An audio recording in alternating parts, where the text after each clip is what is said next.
নিশি এইরকম প্রভাতকালে অনুরাগ হতে হবে, তবেই ভগবানকে পাওয়া শ্রীমতী যায়। রাধারানী আমার যে জ্যোতিলা দৃষ্টান্তগুলো মন্দিরের আমি তুলে মাঝে ধরছি একটু মন দিয়ে দেখো, তাহলে বুঝতে বসে বসে পারবে। পরায়ণ বধূ শ্যাম সুন্দরের কথা দেখে ভাবনা যদি ভালো করছেন। লাগে লাইক করো, কমেন্ট করো, শেয়ার করো, এমন সাবস্ক্রাইব সময় করো, অনুরোধ শ্যামলা, সবার বিমলা, প্রতি। অবলা, মঙ্গলা এরা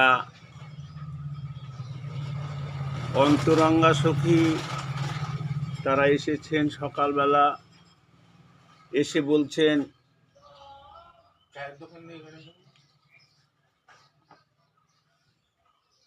যে রাধে, করুণাময়ী রাধে, কৃপাময়ী রাধে,